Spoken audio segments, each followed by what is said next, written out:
Could you maybe discuss a little bit about yourself and the research that you conduct in your lab at URI? I'm Xinyuan Chen, and I also go by name Sean. And I got my educational background is biochemistry and molecular biology, and I got my PhD in 2006. And then after that, I came to United States. I got my PhD back in China. Okay, and I came to United States and I did my postdoc training mainly in drug and vaccine field. And in 2015, I joined the URI and I established my own lab at URI. And currently, I mainly focus on like drug delivery and vaccine related research. Awesome. Could you go a little bit more in depth in the current projects that are ongoing in your lab?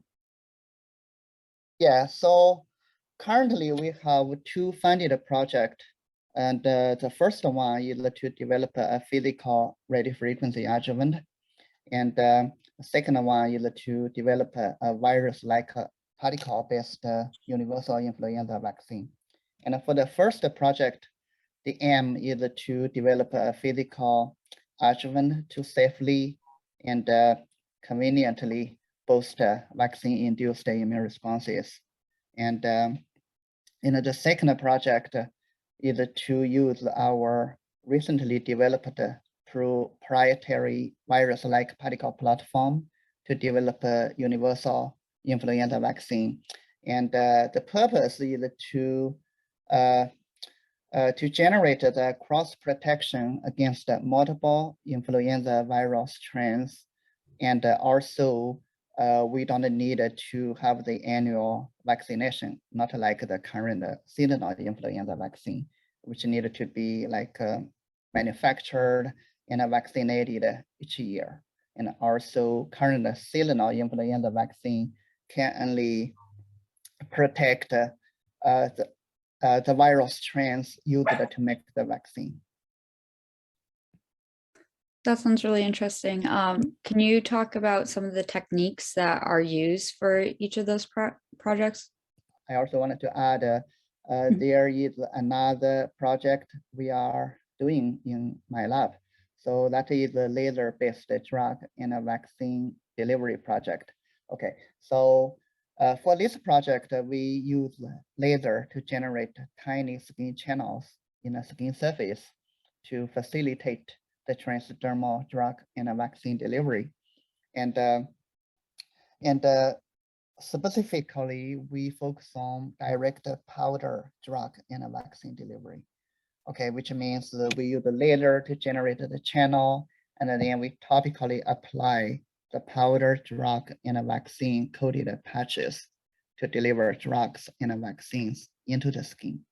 And for the laser drug delivery, our purpose is to achieve high dose, week-long sustained drug release to address, to improve the patient compliance and reduce the dose frequency.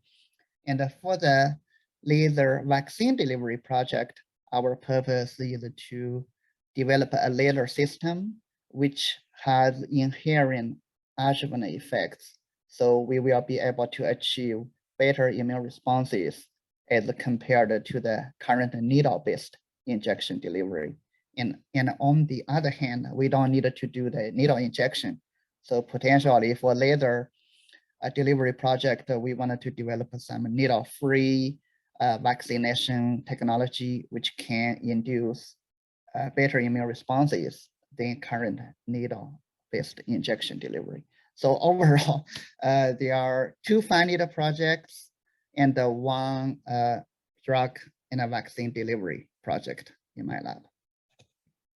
So you mentioned needle-free adjuvant type of research. Is there any other maybe goals for your lab that you have for the near future? Oh yeah, I think currently we we developed some prototype platform. For example, for the virus-like particle universal vaccine, right? We already developed the vaccine, and currently we are testing in the small animal models. So for that project, we will move to test in the big animal models, such as pigs. Okay, and after testing in small mice and pigs, and then we will potentially find interesting maybe companies to collaborate and trying to further develop the virus-like particle-based universal influenza vaccine further. Hopefully one day we can it can be approved and used in humans. And also for the radio frequency project, we have a device in hand, but I think we also need to develop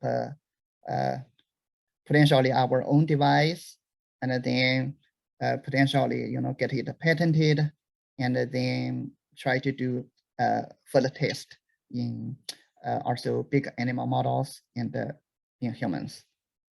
Yeah.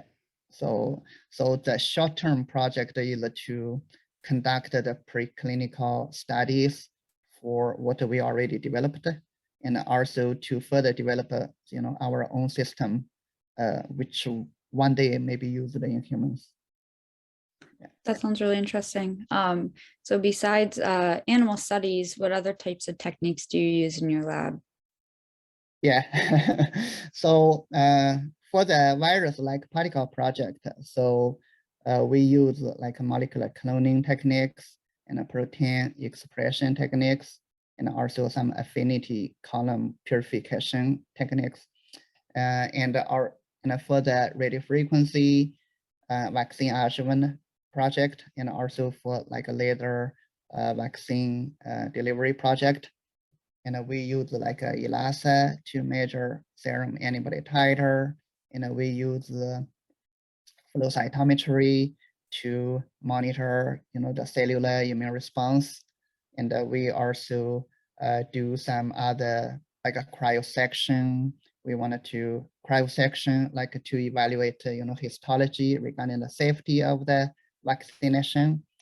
And for the laser drug delivery project, we use friend cell. It's a technique used to evaluate transdermal drug delivery kinetics and efficiency. And we also use, I think, cryosection, to monitor the drug penetration through the skin, across the skin surface.